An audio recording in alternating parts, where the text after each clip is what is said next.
Hi, hello, welcome back to my channel. My name is Bethany. This channel is where I talk about my knits and any other bits that I feel like. I'm coming to you from Northern Ontario, Canada, where it is very snowy and very stormy today.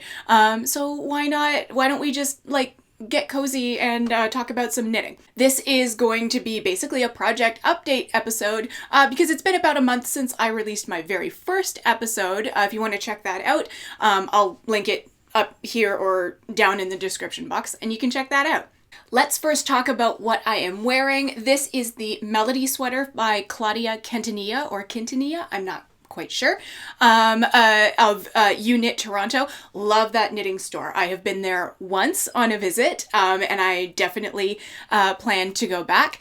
The yarn that I knit this in is a discontinued yarn called Americo Original Baby Surrey, and it's got alpaca in it, and it is so drapey and so warm, and so it's a very cozy sweater to wear on a day like today. Let's move on to finished objects. I have 3 things to show you, which is very cool. So let's start with stuff that you may have seen before. Let's start with my second pair of the Colorwork Cuff Club for January. In my previous episode, I had shown my first pair, and these were a whip the last time you saw them, and now they are finished because I was able to track down more of the mint yarn because that was the problem. I was halfway through my second sock, but I didn't have enough to finish. So I was able to find more of the mint color and able to finish the socks. So I'm very pleased with those and they turned out great and are very, very bright and cheerful on a gloomy, gloomy day like today. My second finished object is also socks, and I'm so pleased with how these turned out. These are the self-striping socks that I was working on in the last episode. This is Comfy Cozy Knits Self-Striping Merino, and I just love how they turned out. And I did make an attempt to have them match. I don't always do that, but it was so good that I kind of wanted them to be as close as possible. And they're pretty close if you have a look. So I am very pleased with those. Okay. Third is a thing that you didn't even see as a whip because I talked about it being something that I wanted to cast on in my very first episode. And since then I have cast it on and cast it off. So it is the Day Tripper shawl. This thing is so big. I shouldn't say, it is big, but it's long, right? Like the width is just absolutely wild. So here, I'll start at one end. So, and you do start from the middle, and you keep increasing out to get a triangle shape. But look at okay, there's the center right there, and then we have a whole other wing on the other side. So I will never fit this all in frame. But yeah, this is the Day Tripper shawl, and I was using up yarn from an advent box that I got in 2022, I believe. And I really, really love how it turned out. I basically used up everything you see here. There was very little left over, which was very pleasing because it used up the minis, which are the solid stripes, and the main color was the full skein that I got with the advent box. So let's see if I can style this in real time on camera. Also, I'm not mad at having to put a shawl on because it is pretty chilly here today. Oh, that looks pretty good. I do love how this is all garter and yarn overs to create the pattern, but I do love that how from afar it almost looks like it could be crocheted. I think that's wonderful, and it'll be very interesting to see how many times someone said, "Oh, did you crochet that?" And I'll be like, "No, so close though." So yeah. So I'm very pleased with how this turned out. I was a bit shocked. I shouldn't say shocked. I knew it was going to grow when When I was binding off, and like I knew how many stitches there were when I was binding off the end, and I was like, oh, it's long, and I know it'll grow because it's superwash, but I was a little bit unprepared for how long it really would be. But that's okay. It does mean that I can wrap it around many times and have it be more bunched up under my coat or what have you. So you know what? I think we'll keep this on for the rest of the episode since it's pretty chilly. Okay, that is it for finished objects. So let's move on to works in progress. Okay, so the first work in progress that I want to show you is the Semper Slip Over. Let's see if I can get it in frame. There we go, that's not too bad. So, as you can see, I'm partway through the body. And I did do the neckband already. And this is a little vest pattern. And this has been in my queue to knit. I don't know. It's got to be at least a full year, if not more. And I never pulled the trigger on it, and I don't know why. And I even had the yarn picked out of my stash for a long time. I just, I think what got me was when I printed out this pattern. It's a lot of pages because it's a lot of explanation up front, which I can appreciate, but it made for like it was many pages, right? And I think I found that a little bit intimidating.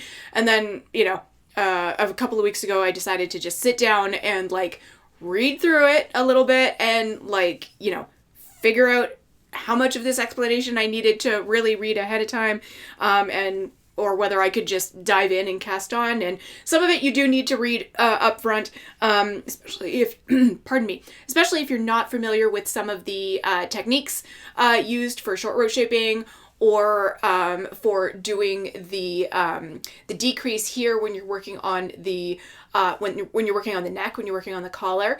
There's a centered double decrease right at the V. But otherwise, it was a lot of for me, it was a lot of extra explanation that I didn't need. But so once I got going and once I joined in the round, it was definitely flying. I am using Vintage DK for this because I had 2 skeins of it in my stash. So I'm going to try to use up both skeins, and I might be a little short in terms of yardage, which is why when I finished with the first skein and I had joined in the round for the body, and I knit maybe an inch and ran out come to the end of the first ball, I went back and instead of continuing with the body, I went and I did the neckband first before continuing to knit the body, and that sort of took up my week this week doing the collar, and I'm really glad I did that because now I can figure out how long the body will end up being, and then all I have left to do is finish off the armholes, and I do have a very similar colored yarn that I could use if I run out of the Vintage DK on the body. I do have something that I could maybe use on the armholes, and it probably wouldn't be noticeable. So I'm really pleased with how that's coming along. I love the feel of this, and I think it's going to be really nice as a layer in the spring, or even now, like honestly, keep me cozy on a day like today, with like a long sleeve tee underneath or a blouse underneath. And I'm really looking forward to being able to wear this color, because it's very vibrant, very cheerful, and I need more of that. Okay, next thing, might as well, because this bag is right here. First of all, I wouldn't be a good knitting podcaster if I didn't talk about my bag. So this is a box quilted bag from This Handmade Life. Love their bags. I sort of like longingly look at their Instagram or their shop, and hadn't Hadn't bought one just yet, but finally pulled the trigger beginning of this year or just the end of last year before Christmas in 2024. And I really, really like this shape. This is really handy for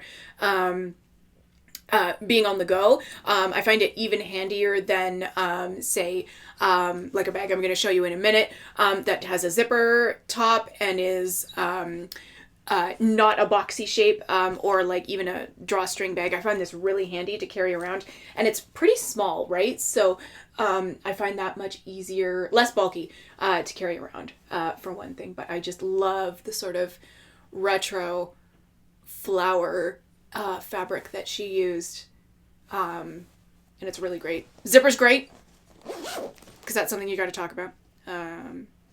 Okay, and in this bag we have it is a pair of socks, but I'm only going to show you one. So here we go.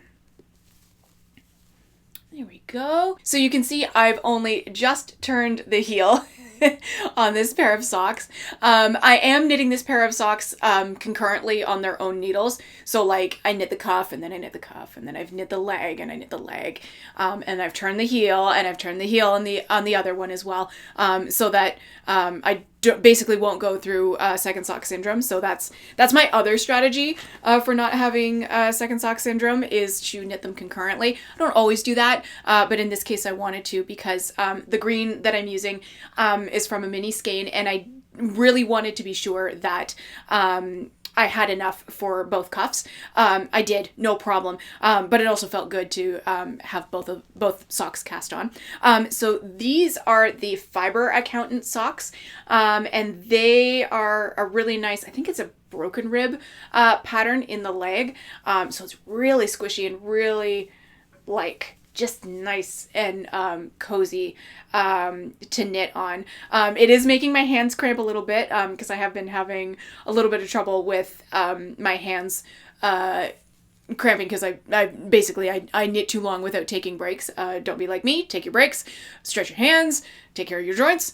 So I did have a period earlier this week where I was like resting and not knitting while we were watching TV in the evening, and I was just like, oh, I wish I had something in my hands right now.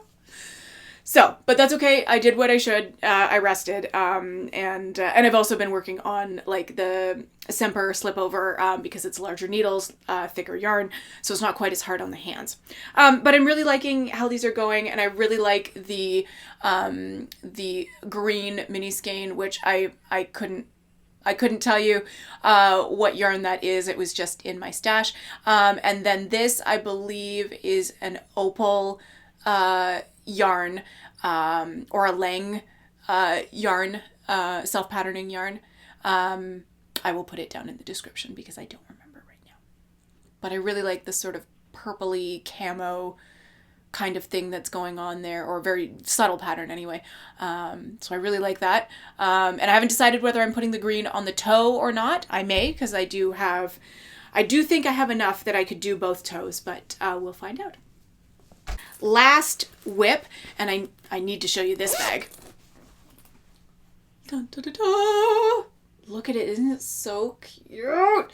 So this, I don't know if this is meant to be the front, but I'm gonna say this is the front, and then this is the back. So cute. It looks like Granny Square. Oh, so good. And this is patchwork all in the front here. And this is by J. Henry Design. I forget whether it's Design Co. or just Design, but they make wonderful, wonderful bags. They make my absolute favorite bags because I do love this shape where it's got like the box bottom so that it sits up. And these, while they're not quilted per se, they have a lot of structure in them. As you can see, it's not flopping around. It stands up on its own. And I have so many of these bags. But I love them all. And they come in all sorts of sizes. I think this one is a small. I wouldn't call it a small. I call it like a small medium, because, you could put a small shawl in here. Definitely you could fit a pair of socks. Could not fit a full sweater rather. But yeah, I wouldn't call this a small bag by any means, but it's not their biggest bag. I do know that. Okay, so enough about the bag. What's inside the bag? Inside the bag is my Alice tea, which I talked about as a future plan in my first episode. There we go. Oh, look at that, blending right in with the with the background. Not quite, but close. So yeah, I am a good ways through this Alice tea. And yeah, slowly but surely working on this. This is another project that was kind of hurty on the hands, just because the yarn is 100% mercerized cotton yarn, right? So it has no give whatsoever. So that can be hard on the hands on smaller needles. That's gonna be really cute. Look at that. I really am just gonna match my background, aren't I? So yeah, I'm really, really pleased with how this is going. I love Elizabeth Margaret's patterns, just because like the attention to the shaping and everything is just so wonderful. And this may end up having more positive ease than called for in the pattern, but I'm not going to mind that because it's still got bust darts in it, which is going to make it just sit so nicely. I am so looking forward to having this in my wardrobe, simply because it's a cotton tee that I will be able to wear just all the time. It'll be so nice to wear when the warmer weather finally comes. Finally. So I would say I'm about halfway through, maybe not halfway through the body. I mean, it looks like halfway through the body, but I forget how many rows I have left in the body. So, but yeah, lots of shaping through the top, and through the neck, and then the bust darts, and then you're just knitting in the round for the rest of the body. And then of course I have the sleeves to do. So hopefully I won't be playing too much yarn chicken. I have one ball of this left after the current ball that I'm on. So we will see how that goes. Okay, let's talk about what's next. It's always fun just to sort of look forward to what I might be casting on next. So let's talk about 2 or 3 things that I'm planning to knit in the very near future. The first one is a Summerlee Knits sock pattern. Shocker, I know. And I am going to talk about it, but it's the first one I'm going to talk about is not the Colorwork Cuff Club for March. That only just came out at the time of recording. But the one I am going to talk about first is the Comfort Core sock that she released. It's got to be a week or so ago, maybe more. And it's inspired by like your classic sports sock. You actually should go watch her vlog where she talks about designing that, it was really fun. It was really cool to see her process for that. So I am very inspired, and I would like to try to make a pair of these socks, mostly because I love the texture that's in this sock. I do love the texture of a classic sport sock anyway, because basically that's kind of all that's in my wardrobe. I either have cool hand knit socks, or I have some sport socks that I wear. That's kind of it. So I don't have specific yarn in mind for this, but I am just gonna get in the stash and see what I want to use. She did some cool color combinations in her vlog when she talked about designing these, so I might take some inspiration from that, or just, throw some of my yarns together and see what looks good. The next thing I'm thinking about casting on, and it's very much in the spring summer vibe, is the Knitting Badge kerchief. It's just one of those little scarf things, and I'm kind of into little scarf things for spring and summer. And I am just going to use some stash yarn that is cotton. Some leftovers rather, that are still in my stash that are cotton yarns, because I want it to be really light. I don't think I want this to be made of wool. I may knit one out of like some leftover superwash sock yarn or something like that afterwards. But I think I'm going to start by knitting something out of some leftover fingering weight cotton. Not sure which one. We'll have to dig through the leftovers and see what there is, whether I have enough yardage in anything to make that. So that is the second thing that I'm thinking about casting on soon. And then, of course, I just can't, like, I sometimes think that I will be like, oh, maybe this month I won't be into whatever design Summerlee has come up with for the Colorwork Cuff Club, and then I'm wrong. Now, granted, I haven't knit the February one, mostly because I was unwell, and I was just like, by the time I started feeling well again, February was gone. I get that doesn't mean that I can't knit those really cute, very Valentine-y socks with the hearts on them. I can knit those anytime. I do get that. But it just felt like the moment passed. So what I am excited to cast on is the March design, and I'll pop a picture up to show, and it's very much my vibe. This feels a lot like the very first Colorwork Cuff Club pattern that she released back in August. Was it August? I think it was August of last year. And it sort of had that retro flower motif, but it was like a full flower with like flower and stem and leaves. And this one is just a flower. And it's really, really cute. Like, I can't wait to knit these as a pair of ankle socks. I think it'll just be absolutely adorable. So again, no specific yarn picked out for this, but again, I really want something that is high contrast. So I'm gonna go through Stash and just see what I've got in terms of some high contrast stuff and try to put something together that I think is good. So maybe in the next project update video, you will either see a WIP or maybe even a fully finished pair of Colorwork Cuff Club socks for the March design. That is all I have for you today. Kind of a short and sweet one today because I had just a little bit to talk about in finished objects, just a little bit to talk about in WIPs, and just a little bit to talk about for what's coming up next. So thank you so much for watching.